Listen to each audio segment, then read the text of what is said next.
প্রিয় দর্শক, আসসালামু আলাইকুম। আশা করি সকলে ভালো আছেন। নতুন একটা কৃষিভিত্তিক ভিডিও আপনাদের মাঝে নিয়ে আসলাম। তো সেটি হচ্ছে এই যে আমাদের এই মাঠে কিন্তু এখন এই শুটনাই ধান লাগানোর একটা সিজন চলছে। তা এই শুটনাই ধান আমার ওই যে লাগানো হয়ে গিয়েছে আজ 6 দিন বয়স। তো ধান লাগানোর সময় কিন্তু কাদায় সার দেওয়া হয়, তারপর লাগানো হয়। তাই 6 দিন বয়স ধানের আজ আমরা কী সার বা কী দিলাম সেটা আপনাদেরকে এখন দেখাবো। তো চলুন আপনাদেরকে এখন দেখাই। আসলে এই যে 15 কাঠা জমিতে কিন্তু 5 কেজি মতন ইউরিয়া দিলে হবে। আর নতুন যে ঘাস ফুটেছে সেই ঘাস আপনার ফুটা ঘাস কাটা দমন করার জন্য কিন্তু এই দেখেন আমরা দিচ্ছি আছে ফোরেক্স 18 WP।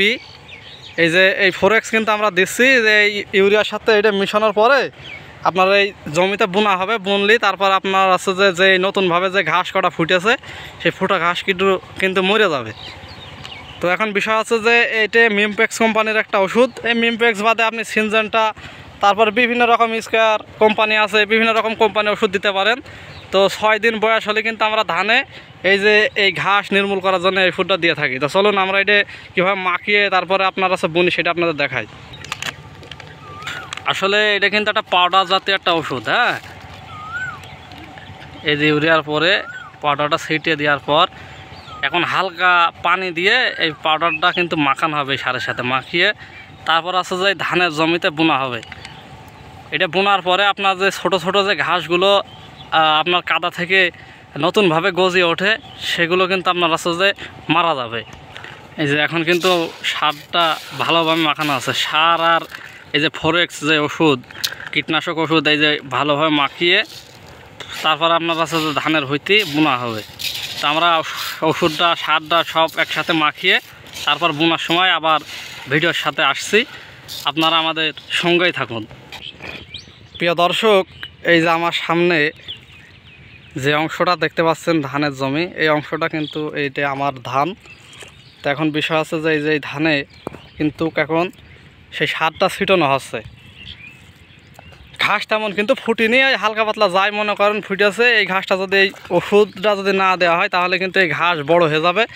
আর বড় যখনই হয়ে যাবে তখন কিন্তু আপনার জোন লাগবে অনেক, আর জোন দিয়ে তখন কিন্তু আপনার এটা নিড়ানো লাগবে। সেই জন্য কিন্তু আমরা হচ্ছে যে এই ওষুধটা আমরা ব্যবহার করে থাকি। এটা দেওয়ার কয়েকদিন পরে কিন্তু আবার আরেকবার আমরা কিন্তু ওষুধ দেব। আর এই জমিতে ধান যখন লাগানো হয়েছে এই ধান লাগানোর সময় কাদায় কিন্তু শুধু মিশ্র সার দেওয়া হয়েছে। একটা ধান লাগানোর শুরু থেকে শেষ পর্যন্ত কী কী আপডেট নিউজ লাগে সেগুলো কিন্তু আপনাদেরকে জানানোর জন্যই কিন্তু এই ভিডিও তৈরি করা আর কি। তো আপনাদের সাথেই থাকুন।